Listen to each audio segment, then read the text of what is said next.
You did everything right. You worked for 40 years. You saved a little out of every paycheck. And you made that final mortgage payment. You own your home free and clear. It is your sanctuary, your pride, and the ultimate inheritance you plan to leave to your children so they can have a better life than you did. But right now, there is a legal mechanism working behind the scenes. A completely legal system designed to take that home away from your family after you pass away. It is called Medicaid estate recovery. And if your home is paid off, you have a massive target on your back. We are looking at a landscape in 2026 where the rules are shifting. State governments are getting more aggressive, and new federal limits are putting families in absolute jeopardy. You need to understand the asset recovery trap right now, because if you wait until you or your spouse gets sick, it will be too late, and the state will force the sale of the home you spent your entire life paying for. Let us unpack exactly how this trap works, the lies you might be told by well-meaning social workers, and the exact steps you can take today to build a fortress around your family home. Let us start with the biggest lie in the American healthcare system. It is a misconception that has bankrupted millions of families. And it goes like this.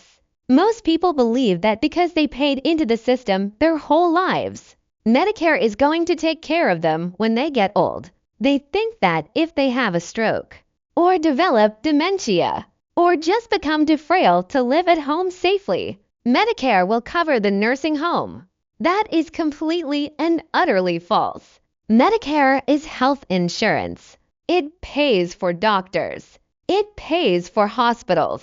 And it pays for medications. It does not pay for long-term custodial care. If you need a nursing home, Medicare might pay for the first 20 days in full, and maybe up to 100 days partially if you are improving through physical therapy. But the moment you plateau, the moment the doctors say your condition is chronic and you just need help getting out of bed, getting dressed, and eating, Medicare stops paying entirely. They cut you off.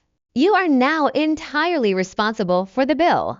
And do you know what a nursing home costs today? Depending on where you live, you are looking at $8,000, $10,000, or even $15,000 a month.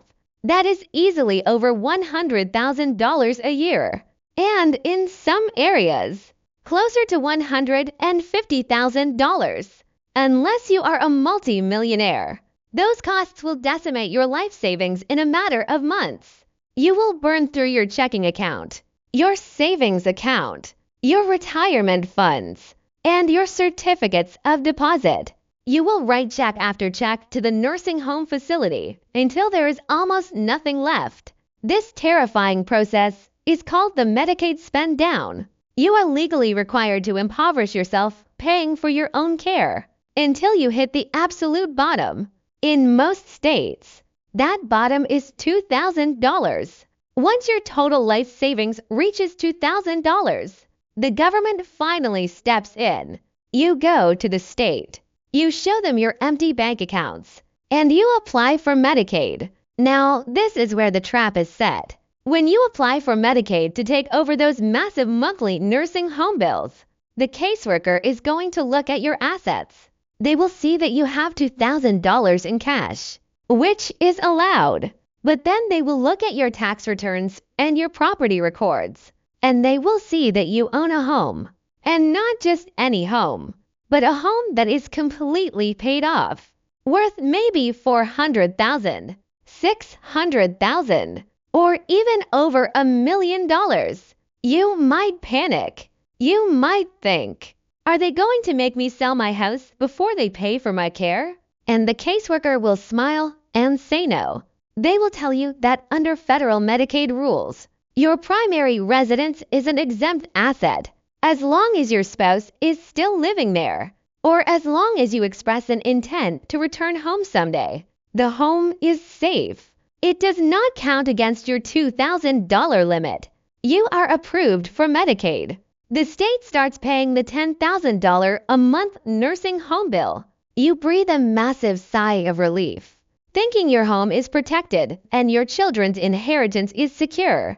This is the exact moment the trap snaps shut. The house is exempt while you are alive.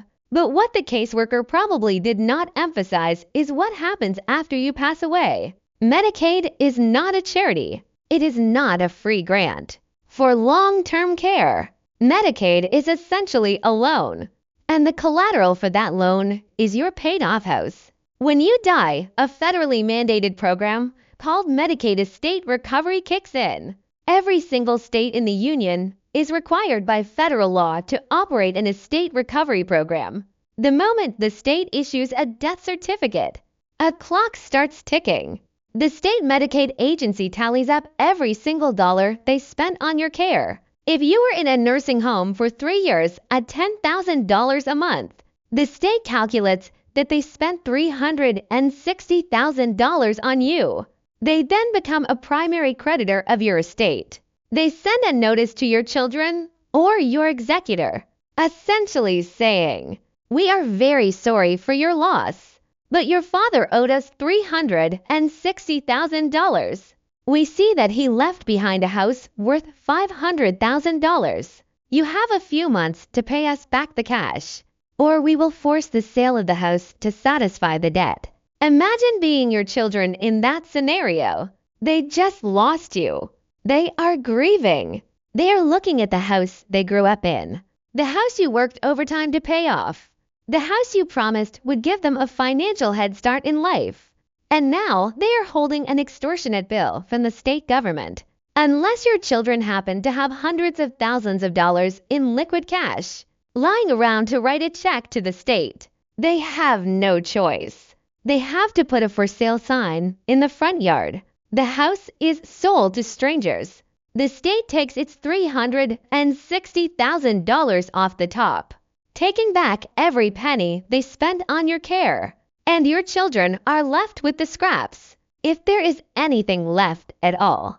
The American dream of passing down generational wealth is completely wiped out by the healthcare system. If you are finding this information eye-opening, and if you believe more hardworking families need to know the truth about what happens to their homes, please take a quick second to hit the like button and subscribe. It tells the algorithm to push this video out to other people who are falling into this exact same trap right now.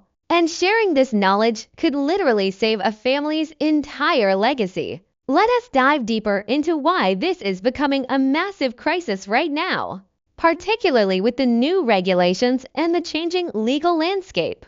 As we move through 2026, for years, people thought they could just rely on the fact that home values were rising and maybe the state would not bother with recovery if the paperwork was too complicated. But states have automated this process. They use highly sophisticated data tracking. Some states place liens on the property the moment you enter the nursing home, so the house cannot even be refinanced or sold without the state getting their cut immediately. And the federal rules regarding home equity are becoming a very real danger zone for everyday people. You see, while your home is an exempt asset, it is only exempt up to a certain equity limit. Historically, this limit was adjusted for inflation every year. In 2026, depending on your state, if your home equity is between roughly $750,000 and $1.1 million, the house is no longer exempt. If your equity exceeds the limit, you are denied Medicaid entirely. You cannot even get in the door. You have to sell the house and spend down the money just to get coverage. And because of the explosive growth in real estate prices over the last decade, homes in places like California, New York, Florida, and even standard suburban neighborhoods across the Midwest are rapidly approaching or exceeding these equity caps. People who bought their homes for $50,000 in the 1970s are suddenly sitting on $800,000 of equity. They are completely cash poor, living on Social Security, but on paper, they are considered too wealthy for Medicaid, solely because their home is paid off. And recent legislative changes have set the stage to put a hard, frozen cap of $1 million on home equity starting in a few years, a cap that will not rise with inflation.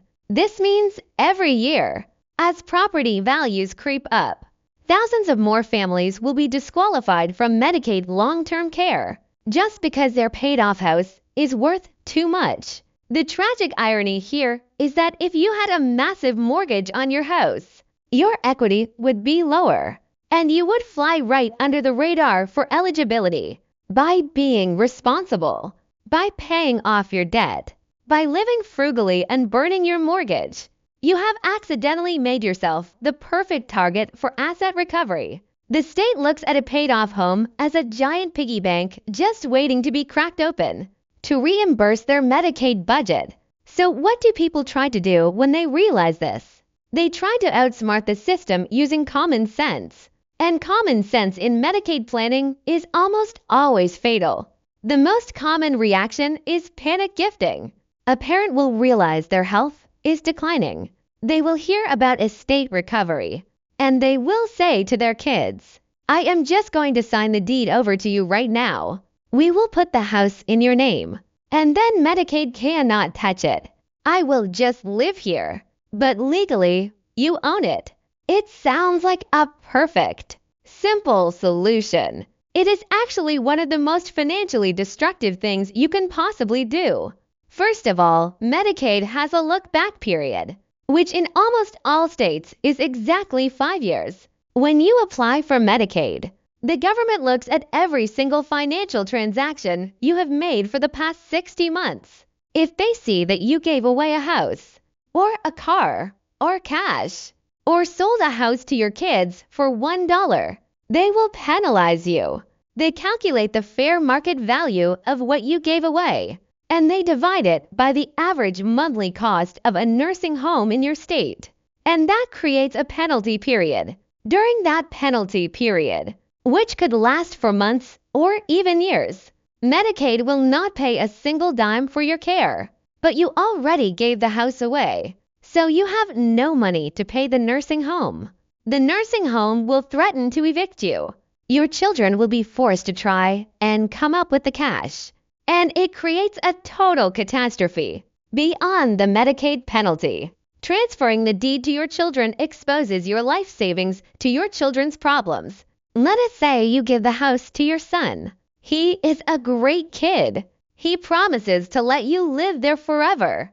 But a year later, your son gets into a terrible car accident and gets sued for more than his insurance covers.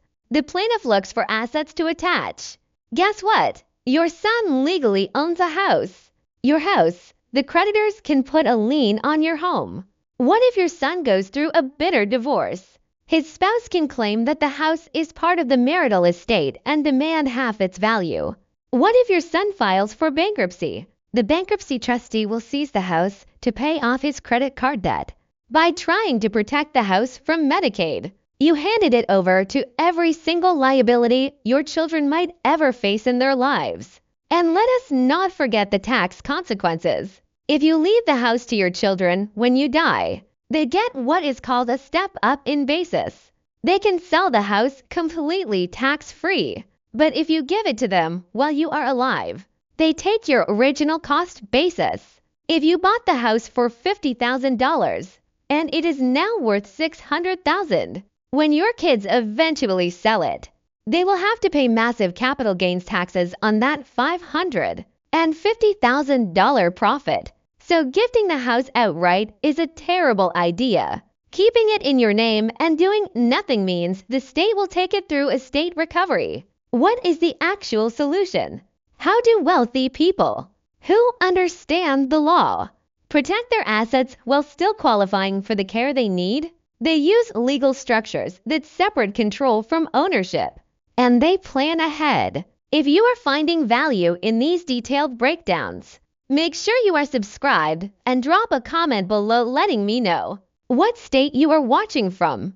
Medicaid rules vary wildly depending on whether you are in Texas, Florida, California, or anywhere else.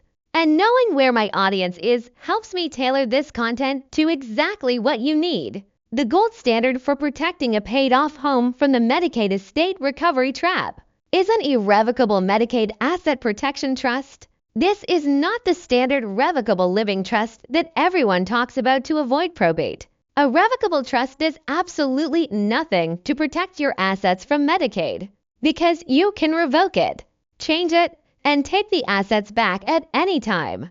Medicaid considers all the assets in a revocable trust to be yours. It will not save your house. You need an irrevocable trust. When you create a Medicaid asset protection trust, you transfer the deed of your home into the trust. You name your children as the beneficiaries, and you name someone you trust, usually a child, as the trustee, because it is irrevocable. You cannot take the house back. You have removed it from your legally accessible estate. However, you retain incredible rights. You retain the absolute right to live in the house for the rest of your life. The trustee cannot kick you out. You can still claim your property tax exemptions, like the senior citizen exemption or the veteran exemption. If you decide you want to downsize, the trustee can sell the house, and the cash from the sale stays inside the trust, fully protected.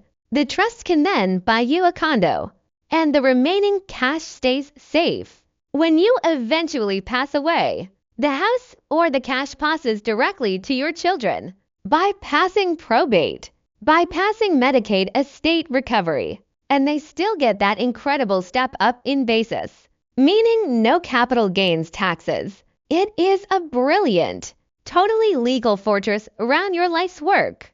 But there is a catch, and it is a massive one. The 5-year look-back period applies to the trust. The day you transfer the deed into the irrevocable trust, the 60-month clock starts ticking. If you need nursing home care for years and 11 months after you set up the trust, Medicaid will penalize you, and the trust fails to protect you immediately. You must be healthy enough to make it past that 5-year mark. This is why you cannot wait until you have a diagnosis to start planning. If your home is paid off, and you are in your 60s or 70s, you are in the danger zone right now. Every day you wait to set up protection is a gamble that you will not have a stroke or a fall tomorrow. Now, what if you are watching this and it is too late? What if your spouse is already in the hospital? The doctor just said they cannot come home, and the nursing home placement is happening next week? You have not done the 5-year planning. Is all hope lost? No, this is where crisis Medicaid planning comes in. And this is why you must never try to navigate this system without an elder law attorney. There are emergency exemptions and strategies that can save the home even at the 11th hour. For instance, there is the spousal impoverishment rule. If one spouse needs a nursing home and the other spouse is staying in the paid-off home, the home is completely exempt from the asset limit. The healthy spouse, known as the community spouse, gets to stay in the home. But you must ensure that the deed is transferred entirely into the healthy spouse's name. If you leave the sick spouse's name on the deed, when the sick spouse dies, the state might try to recover against their half of the property by moving the house entirely to the healthy spouse. You protect it for now. But what happens when the healthy spouse eventually passes away or needs care themselves? You have to immediately update the healthy spouse's estate plan so that if they die first, the house does not automatically bounce back to the sick spouse in the nursing home, which would immediately disqualify them and trigger a forced sale. There is also the caretaker child exemption. This is a highly specific, very powerful rule. If you have an adult child who has lived in your paid-off home with you for at least 2 consecutive years immediately prior to you entering the nursing home, and that child provided a level of care that actually kept you out of the nursing home, during that time, you can legally transfer the deed of the house to that child entirely penalty-free. It bypasses the 5-year look-back completely. The state recognizes that by taking care of you, the child saved the Medicaid system hundreds of thousands of dollars. So they reward the child by letting them keep the house. But the documentation for this is brutal. You need medical records, doctor's letters, proof of residence, and detailed logs proving the child was the primary caregiver. You cannot just claim your daughter lived there and visited on weekends. It has to be airtight. Another emergency option in some states is the Lady Bird deed, also known as an enhanced life estate deed. This allows you to retain total control of your property while you are alive, including the right to sell it or mortgage it. But upon your death, the property automatically and instantly transfers to your beneficiaries without going through probate, because Medicaid estate recovery in many states only targets assets that pass through the probate court. A Lady Bird deed effectively hides the house from the state's recovery program. The moment you die, the house is no longer yours. It is your kids, and the state cannot touch it. However, you must be extremely careful, because some states have expanded their estate recovery programs to include non-probate assets. If you live in a state with expanded recovery, a Lady Bird deed will not work, and the state will still seize the property. This brings us to the ultimate realization about the Medicaid system. It is not designed to help you keep your wealth. It is a welfare program of last resort, and its rules are written by state legislatures who are desperate to balance their budgets. The people who write these laws know that the vast majority of middle-class Americans have their entire net worth tied up in their home equity. They know that if they can claw back that equity after you die, they can fund their programs. They are banking on your ignorance. They are banking on the fact that you will trust the social worker who says your house is safe. They are banking on the fact that you will be too overwhelmed by a health crisis to hire an attorney. The asset recovery trap works perfectly because it relies on human nature, our tendency to procrastinate, our fear of contemplating our own mortality, and our blind trust in a system that we paid taxes into for decades. If you want to beat this system, you have to shift your mindset. You have to stop looking at your paid-off home as just a place to live and start looking at it as an exposed, vulnerable financial asset floating in shark-infested waters. You need to take decisive, proactive action. The very first thing you need to do is calculate your actual home equity. Look at what comparable houses in your neighborhood are selling for right now. If your equity is approaching those federal limits, if it is creeping up towards $700,000 or $1 million, you are in immediate danger of not even qualifying for care, let alone protecting the house from recovery. The next step is to sit down with a board-certified elder law attorney in your specific state, not a general practice lawyer who handled your cousin's divorce, not the guy who wrote a simple will for you 20 years ago, and definitely not a generic online legal form. Medicaid law is as complex as the federal tax code, and a mistake will cost your family hundreds of thousands of dollars. An elder law attorney will look at your age, your health, your total assets, and your state's specific recovery laws. They will tell you if an irrevocable trust is right for you, or if a life estate deed is better, or if you need to utilize spousal protections. Yes, hiring this type of specialist costs money. Setting up an asset protection trust might cost you a few $1,000s, but you are spending pennies to protect a fortune. You are spending a few $1,000s today to ensure that the state does not seize a $500,000 asset tomorrow. You also need to have a deeply uncomfortable conversation with your adult children. Do not keep this a secret.